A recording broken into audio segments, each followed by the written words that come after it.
Good evening, everyone, and welcome to the Ajax Public Library's program, Adulting, Straight Talk About Money for Grads, presented by Hadriana Leo, personal finance coach and founder of Money Navigator. My name's Julia Campbell, and I'm the Adult Services Librarian at the Ajax Public Library. I just wanted to start by covering a couple of housekeeping items. Today's presentation is being recorded, so I would ask that you please keep your webcam and microphones off so that you are not displayed or heard in the recording. We will have a Q&A portion after the presentation, at which point I will stop the recording to protect everyone's privacy and so that everyone feels comfortable sharing and asking questions. We do have live transcription of our program today, so if you'd like to turn on the subtitles, you can do so by clicking live transcript at the bottom and then click show subtitles. And of course, the chat button is there. I see some people are already chiming in, but if you ever have any questions or comments during the program, feel free to use the chat. I think that covers the basics, but if any other questions come up, use the chat and I'll be monitoring it throughout the presentation. So now it is my pleasure to introduce our presenter, Hadriana Leo, the Money Navigator. As a wealth coach, strategist, and consultant, she is on a mission to inspire, empower, and equip people to unapologetically embrace wealth. Her unique methodology combines the math and mindset to help people confidently create their path to lasting wealth and legacy unapologetically. We are very lucky to have her with us this evening, so without further ado, I will turn it over to Hadriana to start her presentation. Awesome. Thank you. Thank you, Julia, so much. And good evening, everybody. Good to see all of you. Let's see. I've already seen some people saying hi and hello. Is everybody in the Ajax area? This is put on by the Ajax Library. Anyone outside of Ajax, you want to pop that in there? I'd love to know where you're at, where you're coming in from. And don't worry, we're all comfortable here. I asked my daughter, she's in grade 12, if it's still okay for me to wear my hoodie to come and do this. And she's like, yeah, we're fine. So this is totally a relaxed presentation. I don't want anyone to feel stressed. I'd love to dive in to talk straight talk about money, especially for grads. And you might be in high school, you may be in early or first or second year university. Wherever you happen to be, here's one thing I know. You're interested in adulting because that's what our series is about. So as a young adult, you probably do have some questions about money. Let me share something with you. And this happened recently. It's one of those things that it makes me remember that there are still so many questions that young people have. In fact, not even just young people, that people have about money and these questions are not getting answered. So I have a young man, he operates he's a family friend, let's call it that. And for the longest time, he said, Miss Hadriana, I have to come and see you. It's probably been probably 3 years, maybe, because prior to the pandemic, I remember him saying that, Miss Hadriana, I need to come and see you. I need to come and see you. So this young man finally came to see me. At this point, he's recently made some changes in his life and he's come to see me. And he sat across from me and we were talking about his money, talking about, changes have happened. How are you going to be managing your money now? What are things looking like? And all of that good stuff. And as we were kind of peeling back the layers of his finances, remember, this is a young adult. He is early 20s. He shared with me that he has a consumer proposal that he is taking care of. And I sat there really confused. I'm like, when did you get a consumer proposal done? And he said he did it, I think 2 years ago. And I'm like, but I've known you all this time. Why didn't you come and say something to me before you went and did a consumer proposal? And you know what he said? He said, I wanted to clean up my stuff first before I came to see you. He said, I wanted to kind of fix things up first, clean it up, the kind of mess that he thought himself in before he came to see me. And let me tell you this, every young person on here, when you need help with your money, do not wait to try to clean it up so you look good to somebody else before you get the help you need. If you need help with your finances, get it now. I'll tell you about another person, another young person that I worked with a few years ago. At the time when I worked with her, she was 19. And in working with her, she shared that she was already kind of overextended using her overdraft on her account. And she had this really, a lot of anxiety, a lot of anxiety about using money that she didn't have. So credit cards and the line of credit. This young lady would check her account 3, 4, sometimes 5 times a day. And that would build up the anxiety, really just play with her head, which is something that is less than ideal for us, for anybody, but especially for a young adult. Why am I sharing all this with you? I'm sharing all this with you because I want you to know that there is help regardless of what your scenario is financially. There is help for you. If you need help, get it. It doesn't have to be me, but you need to find someone that you trust to provide you with good, unbiased information to help you. Why? Because my work is dealing with helping, supporting, and coaching adults who did not get the help they needed when they were your age. And the effects have just compounded. So off with the sob story, I wanted to make sure everybody got that. Make sure that you know that there is help for you if that is what you're looking for or what you're needing. So let's talk a little bit about responsible financial management. Oh my goodness, adulting is complicated enough without having to throw in words like responsible and management into the mix. And I want you to know that being a young adult is going to come with some new journeys, but money, finances should not be a source of anxiety for you. Money, finances should be used to create the life that you want. You are not creating the life, you're not going to create a life that is dictated by money. You're going to create the life that you want, and the rest will fall into place. So when you Google, if you were to Google, let's say, if you were to Google a budget, what do you think? Just pop it in the chat for me. How would you define a budget? What is a budget? And what would you say a budget does? Just don't actually Google it. I can just imagine you guys going up and Googling it now. But how would you define a budget? Pop it in the chat. Let's see how we do, and we're going to get this ball rolling.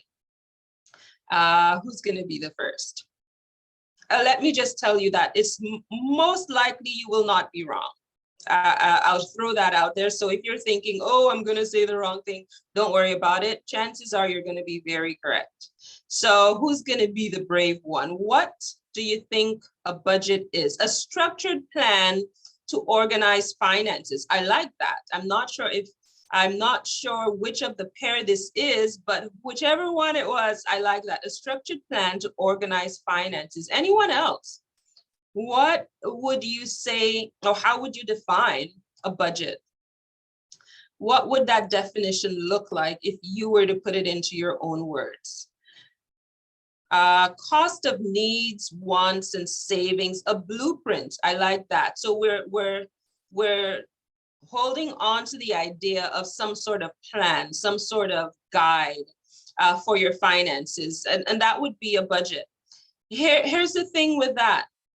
When you think about budget, do you think about it as, do you get good awesome, this is so fantastic feelings when you think budget? Or do you get, why do I have to kind of feelings? Give me an A for if you're like overjoyed when you think of budgets, and give me a letter Z if you're like, when you think about budgets. Where do you sit? A or Z? And I'm being deliberate to say Z. I claim it for my Commonwealth roots. A, I've got an A. Anybody else? Do I have another A or do I get a Z? Do I have an A, another A, or do I get a Z? Going once, G. Okay, somewhere in the middle. I got a G. Thank you for that. I appreciate your honesty. A and Z. All right. Okay. Yes, A and Z. A and Z, that reaction is actually very common. It's similar to our G respondents. I love making plans, but finances scare me partially. So here's the thing about budgets. When I asked you to define a budget, it was very logical. Cost of needs, a structured plan, a blueprint, very logical in the definition. But the way we feel and experience just that one word that is associated with finances, the way we feel about it is quite different. And that is what Google will not tell you. That is what your economics class may not share with you. That's what your HR person might not tell you when they give you your first paycheck. There are tons of emotions associated with how we relate to money.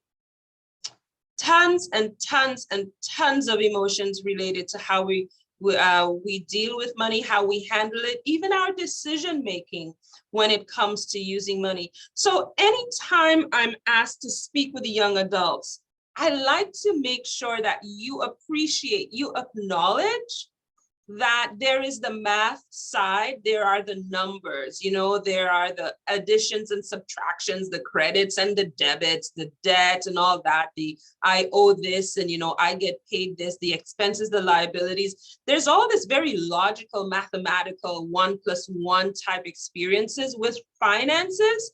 But then there's the other side, and the other side, believe it or not, is where most of us get tripped up. I'll share with you a secret. Can I share with you a secret? I'm going to share with you a secret. Let's hope it can remain a secret for a little while, at least until maybe this recording goes some other places. I'll share with you a secret. All decisions are made emotionally, and then we use logic to rationalize it. Did you hear that? All decisions are made emotionally, and then we use logic to rationalize it. So the decision in how you spend your money, what you spend your money on, you might be using addition and subtraction to decide if you have enough money. But the decision, the choice in how you use your money is made emotionally. And then we go out looking for logic to tell us that it's okay to make it. What does that mean for you as a young adult? It means that you can better understand why perhaps your parents don't really talk to you about money, because they find themselves probably making some decisions with their money that may not be what they want you to hear about them or see about them. Perhaps it explains why you should do ABC with your money, but you find yourself doing XYZ. That can help you explain why things may not be going in the direction that you might think it's supposed to go, because we have not factored in the emotional components of finances. As a young person, responsible financial management will have to be done differently than those that went before us if we want a different outcome. So perhaps you have been blessed enough to have great examples of financial management in your life. I did not get to sit at the table and have conversations about money with my parents. No, their money was none of my business, right? We don't talk about how we're making the money for the bills. We didn't talk about how, expenses were climbing and things, choices on what to purchase. Those conversations were not being had. We didn't have that experience. And I don't know if you are having these conversations now, but what I know happened in my situation is I had to figure things out as I went. And as a young adult, I lost so many opportunities that I could never get back because I simply didn't know. I had to learn by failing first. And I do not want you to have to learn by failing first. I'd like you to have a different experience with your money. I'd love for you to have an experience where you can be responsible with your money and still live your best life. And I'm curious, for those of you who are here, some of you I haven't heard from yet, but when you're thinking about your adulting phase, what does your best life look like? And I do ask some really interesting questions when I deliver my presentation. So it might be something you want to think about. But what does your best life look like? Pop some ideas in the chat for me. What does your best life look like? And it could be that you're already living it. I know I am. I'm choosing to live my best life every single day. But what does your best life look like? Where are you? What are you doing? Who are you hanging out with? What are you experiencing in that best life? I want to see it in the chat. Let's take a look at some of your ideas for your best life. Anyone want to pop something in there? Who's going to be the first? Anybody? Welcome. I think it's Sheena. We're just going to ask you. Oh, she's still connecting. Anyone wants to chime in with your best life? No? Or have you not thought about it?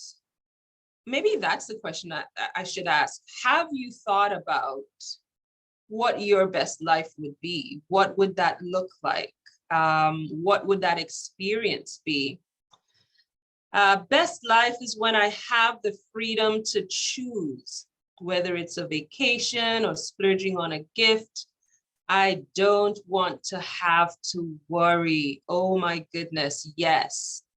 And we have seen many examples of people worrying about money, about health, about circumstances, living comfortably without any worries. There's that word again, worries. Worry-free living seems to be a common denominator in your best life. And guess what most people worry about the most? Money. Yeah. Marriages break up, relationships go to the pits because people are worrying about it, they're fighting about it, they're all about it. So your best life should be what is going to instruct how you're going to frame your finances. So let's talk. What Google says and what no one might be saying, it makes it kind of difficult for you to figure out where you fit into the whole idea of financial management. Can I tell you something? And one reason that I was specific to wear comfortable clothes today is because I'm on a mission to make finances not be so stuffy. You think about responsible financial management and you see people in suits, carrying briefcases and being all serious. Your finances, like I said before, are designed to help create your life, not the other way around. And you need to have your money work for you. So let's start with budgeting. I hate the word, first of all, and hate is a strong word, a strong adjective to use here. But I dislike this word specifically because it's not what it means, it's the connotation behind it. Because for most people, when they think about budgets, they think about negative things. They associate it with restriction and not being able to do what they want, not having freedom. So I like to use terminology like cash flow plans. Every penny that comes in and out, so everywhere money touches your life, should be reflected in your cash flow plan. How are you earning and how are you spending? What are you spending on? What choices are you making about how you're earning your money? Are you making enough money? So when I work with clients, one of the first things we have to identify is, do you have an income challenge or do you have a spending challenge? Because so many times we think, oh, I'm just spending too much. My eyes can tell you, once I look at how things are laid out, my eyes can tell you if you're actually, it's not a spending issue you actually are just not earning enough money. So when you are setting up your financial life, create a cash flow plan that can reflect everywhere money is moving for you. What if it's both? If it is both, then I'll talk a little bit about how we can move that needle a little bit. When you're creating your cash flow plan, your objective is no judgment. And again, I'm being specific to share that because what happens typically when we're looking at how we're using our money, how we're spending our money, how we're earning our money, we look at it through a lens that is very hard on ourselves. Oh, why did I buy this? Oh, why did I do that? Oh, why didn't I speak up and ask the boss for a raise? Oh, why didn't I find the cheaper one, even if it's not the one you wanted? Whenever you're creating your cash flow plan, create it and look at these numbers for what they are. They are just numbers. They don't define you. They don't say, and they don't mean anything about your character. They don't say anything about your future or your past. Literally, these numbers just reflect a moment in time. When you're creating your cash flow plan, put on the lens that says no judgment. The moment you start looking at it with that kind of negative blame game kind of thing, especially when it's aimed at yourself, then you're not going to be able to see clearly to move these numbers in the direction you want to go. So that's one thing I'd say to take away. If you're looking into adulting and you're looking to create positive cash flow experiences, create a cash flow plan and look at it through creative lens.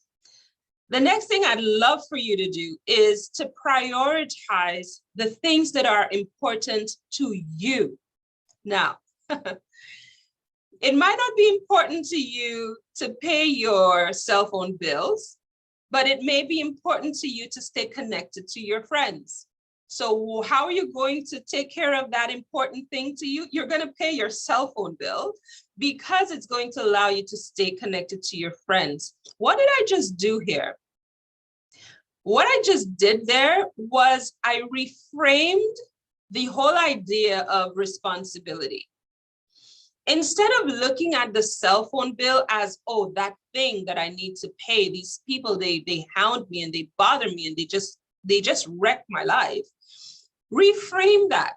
What does that thing do for you that is actually important? Instead of thinking about the things you need to pay, the bills you need to pay, the places that take your money, instead of saying, I have to pay my cell phone bill, think I get to pay my cell phone bill because it allows me to stay connected. It allows me to stay connected, not just with the outside world, but with my friends and the people that are important to me, with my family. It allows me to feel a sense of safety because, I'm out and about. And if I need to get in touch with someone quickly, I can dial an emergency number or call my emergency contact. You pay your bill, but you're not thinking about the bill. You're thinking about what that does for you. In order for you to be responsible with your finances and live your best life, you're going to need to do a lot of that. Because as you pick up more adult responsibilities, it's going to feel as if the world is just finding more and more things to take your money. That's what it's going to feel like if you let it. But what we need to do is remember that best life that I was talking about. Every responsibility that you have as a young adult, as an adult, with dealing with your money, you need to reframe that. You need to start thinking about, what does that do for me that's actually important for me? What is it that this bill payment will actually help me to achieve, to maintain, to be able to experience? We need to stop just looking at all expense paid vacations as the ideal way to use our money. The house that you live in, you get to do it up the way that you like, even if it's just your room. Maybe you're renting a room, or you're sharing a room, or you have an apartment, whatever it is. Reframe how you look at the places your money is going, so that every time you use your money to pay for something, to buy something, and you see it quickly trickling out of your account, your reframing will allow you to also see all of the places your money's going that's actually doing something fantastic for you. And I'm going to challenge you. When you look at your cash flow plan, because you're looking at it without judgment, and you're taking a look at where your money is going, if there's anything that your money is being used to pay for that actually does not fit into the life of your dreams, I challenge you to stop it. I challenge you to look at every expense. And if it doesn't serve you, if it doesn't build you up, I dare say, if it doesn't light you up, stop it. I don't know how many times I've seen things, expenses being paid for by people once we peel back the layers, and they're like, but I don't even like this thing. Why am I still paying for it? It happens. Trust me when I tell you it happens. And it's not because it's not because we're deliberately just throwing our money away. It's that we're just so unaware sometimes. We lose track. And there is a part of it where, we're trying to kind of keep up with everybody. I mean, I guess I'm supposed to have a gym membership. It's what everybody's doing. So let me get a gym membership, even if I never go to the gym. And I hate those workouts. So why are we paying for it? Why? We shouldn't. And there's something else that we need to take into consideration. I have a friend who he's my Bay Street guy. When I stopped being the traditional financial advisor, I also lost access to all of the meetings and the discussions with public companies about, their bottom lines and all that jazz. So I have a friend, we meet a couple times a year, and he gives me the lowdown on all of that's what's happening. And more, I found people who were asking to invest in companies that were socially and ethically responsible. Now that may be something that's important to you. Social activity, ethical activity, environmental considerations. There may be some faith-based constraints as well. Considerations, I should say, not constraints. What I would challenge you, in addition to stopping anything that doesn't light you up or anything that does not serve you in your expenses, I encourage you to also spend with your ethical and social lenses in place. We have the power with our dollars to enact change. And when you have a powerful enough reason to spend or not to spend, I challenge you to use it. As a young person, you need your money to also reflect your conscience. And you have that power in adulting. Use that power. Use power to enact change.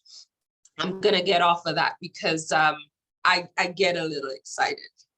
Our comment here, see it as an investment into yourself rather than lining the pockets of others. I wouldn't even say lining the pockets of others, because we're all, whether you're working for someone or you have your own business or what have you, we're all in the business of profit. If the company you're working for is not making profit and generating revenue, you're not getting paid. So it's yin and yang. Someone's lining your pocket, you're spending. So everybody's pocket is getting lined. But I agree. See every use of your money as an investment into yourself. Reframe spending and start thinking about using your money to take care of yourself, to build yourself up, to create the life of your dreams, right? So that's kind of my little touch point on creating budgets, or what I call cash flow plans. If you do have questions, you can pop them into the chat. I'll read through them, or we can do Q&A after, and then you can turn your video on if you choose to. Let's talk investing. And I have so much to share, but we cannot possibly fit it into the space of this session. But let's talk about investing. I want to ask you, and put this in the chat for me. Do you see a difference between saving and investing? So is there a difference between saving and investing? And what do you think it is? Is there a difference between saving and investing? And what do you think that difference is? Again, don't be afraid. You could be right, you could be wrong, you could be in between. It doesn't matter. You could be G, like my A and Z options. You could be G. I don't mind at all. So saving, investing, is there a difference? And what do you think that difference is? I could give you a hint. Is there a difference between saving and investing? Two options, maybe, maybe not. I don't know. Investing has risks. I like that. Everything is risky. Everything is risky. One of the tracks, I don't listen to music when I work out. I'm a bit of a gym rat. I don't listen to music when I work out. I listen to motivational speeches, empowerment and stuff that'll get me through all the reps I have to figure my way out of. And one of the tracks that I listen to, the guy says, investing is risky. You think investing is risky? Try not investing and see how risky that is. They were saying, you think having your own business is risky, try not, or what have you. And he ends and he says, everything is risky. Life is risky. You know how I know that? None of us gets out of it alive. And I laugh, I giggle, nobody hears it because it's in my headphones. But I laugh every time I hear it because everything is risky. But I know what you mean. I do know what you mean, and we'll talk about that. Yes, there is a difference. When you save your money, it's just sitting there. But when you invest your money, money is working for you. I like where you're going with that. Definitely there is a difference. Saving your money really relies on you earning the money and then setting it aside. Investing the money puts in that multiplication factor. In fact, one of the best ways I explain investing when I do my Money Grad, A+ Money Grad program, one of the best ways I explain investing is Dragon's Den. Dragon's Den, that's what we call it in Canada. Dragon's Den is a great example of how investing works, how the stock market works, how all of these ticker symbols that goes across BNN at the bottom, and they talk about it in the business section of the news, how it works. The thing is, investing allows you to loan your money to a company or to an entity. They use it and they give it back to you with a certain amount of interest based on how well the company does, which is very similar to Shark Tank or Dragon's Den. In Dragon's Den, you make the business owner comes, makes a proposal to the dragons. The dragons decide, okay, I'm going to invest in your company X amount of dollars for an X percentage return, right? And they'll help you build and grow and what have you. The beautiful thing about investing, when we talk about stock market investing or any kind of investing, the beautiful thing about investing is you are the dragon. You are the dragon. All the companies out there, the Apples and the Nikes and all of these publicly traded companies, BlackBerry, who am I thinking of? I have so many in my head, I can't catch one. All of these publicly traded companies are coming to us and say, hey, I have a really great proposal for you. If you loan me $500, I'll be able to give you back this amount, when it's time for you to pull out based on how we've done in the past. You, my friend, are the dragon. You are the one in the driver's seat. And I don't want you to think of investing as being risky. Let me just read this comment here. Investments are risks that can grow your money, while saving is a constant, only changes if you put money in it. I think the biggest difference is how each option affects your life choices. So both of them can potentially will grow your money, because every savings account has an interest rate attached to it. It breaks my heart when I see interest coming in on accounts that have thousands of dollars and it's literally pennies, because interest rates right now on savings accounts are like 0.1% or 0.2%, 0.25%. How are we going to grow? So what I'd recommend as you're making some decisions on how you're going to be responsible with your money management, make choices for your money to grow that at least beats inflation. And the inflation rate, you can always look it up. Inflation sometimes sits at 3%. I think it's a little higher these days based on what we're going through right now. But you need to make more than inflation. So if you're trying to make more than inflation, and inflation is 3%, a savings account's not going to do that for you. You need exposure to the public investing markets or other forms of investing to do that for you, which is going to allow me to segue right into real estate. I said I would touch a little bit on everything. Real estate is a phenomenal vehicle for investing, for growing your money. Real estate has proven to be one of those sectors that over time always performs well. So does the stock market, but sometimes it's just epic disasters over there. Real estate is, I'm going to be very careful with how I say this. There are tons of opportunities to invest in real estate that does not need you to actually own a house, that does not require you to have the money, that does not require you to live in a house. So many options and so many ways to participate. I tell you, one of the opportunities that I missed out on when we first came to Canada, I came to Canada at 22. I did all of my schooling in the beautiful sunny island of St. Lucia. Oh, every winter I go like this. But I came here with my husband at 22. And one of the things we know for sure that we missed out on was the opportunity to invest in real estate. We started too late. But I'm not going to say it's something we regret. We learned and we applied, and we're teaching our daughters now how to invest in real estate. So you as a young adult, make real estate one of the things that you explore, not simply as a place where you live, because if you're living in the house and all you're doing is paying down the mortgage, it's not an investment. Don't let anyone kid you. By the time, if you take a traditional mortgage and you live in your house and pay down the mortgage and just pay it off, by the time you're done paying off the house, you would have paid almost double what you originally bought the house for.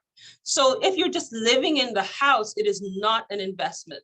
For a house to be an investment, the house needs to be making money. And there are several ways for the house to make you money, which we cannot go into right now, but definitely explore real estate. But one of the things I want you to understand, one of my clients was all into real estate.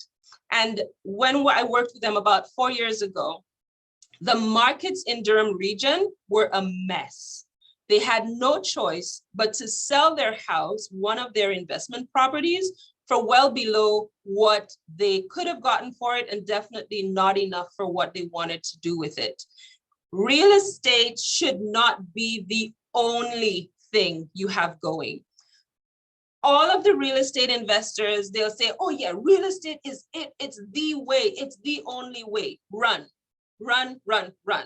You need to diversify. You need to have different buckets doing different things so that they're not all hit with the same storm all at the same time. Even the most successful real estate investor invests in the stock market. The very most successful real estate investors, they invest as venture capitalists or as entrepreneurs or as social activists. There are several different areas in which we can invest. You should not just have the one. You want to responsibly manage your money. Diversification is the name of the game, ladies and gentlemen. And it's definitely something to aspire to have a few different buckets going. Then you're really in the loop. Okay. Last thing I'm going to touch on, because I promised in the summary, is cryptocurrency. So many questions about cryptocurrency, so many things that everyone is saying about cryptocurrency, so many coins. Some people think the only coin there is Bitcoin.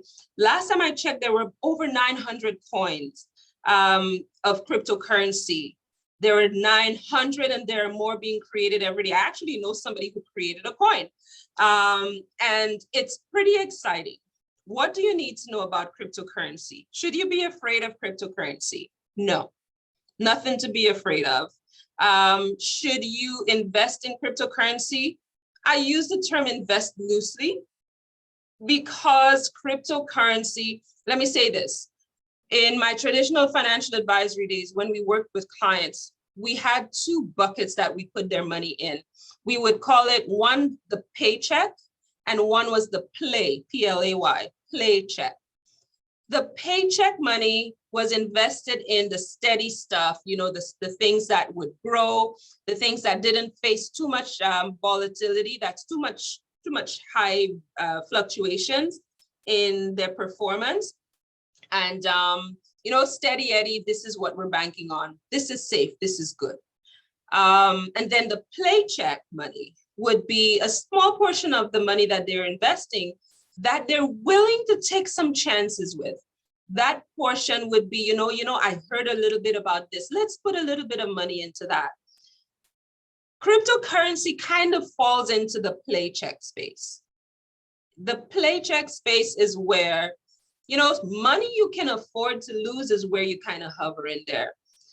Cryptocurrency is something that is highly volatile, like literally it's up today 200%, tomorrow it's down 7%. It's not a space where you need to be putting your life savings or your retirement savings. Is it a fun space if you have the heart for it? Absolutely. It's an innovative space. It's a space where so many things are happening, and it's exciting to see how currency is evolving, because literally this is happening in our lifetime. We have gone from the days back in the day where you would exchange a goat for 10 chickens. Now we're at the place where we got to the place where we're exchanging money, a fiat, you know, a government-backed currency, a thing that has meat and bones behind it, and exchanging that for goods. And now we're at the place where the people have said, I don't want the middleman in between. Everybody has access to the books, and everybody can see what is moving around and how it's moving around, and have some measure of control in that space. I wish I could go into more detail about all of what I just talked about, but please understand, Do not fall for the scare tactics that people are talking about with cryptocurrency. At the same time, do not put your life savings into cryptocurrency. Listen, learn, put your ears at the door and take a listen to what people are talking about and put a little something, try a little something. And let me just say that buying cryptocurrency is not the only way to invest in the crypto market. You can invest in the technology behind cryptocurrency and how it works. You can invest in companies that create the goods and services that are used to fund or to facilitate cryptocurrencies. There are companies that create the gadgets, the wallets, the digital wallets that store all that information. You don't have to actually buy coins in order to invest or participate. So think outside of the box. Every single area where you can use your money to invest will offer you different ways to play in it. Don't only stay stuck in the ways that you hear about. Think about ways that you can participate outside of the mainstream. So I think those are the four things that I kind of pointed out.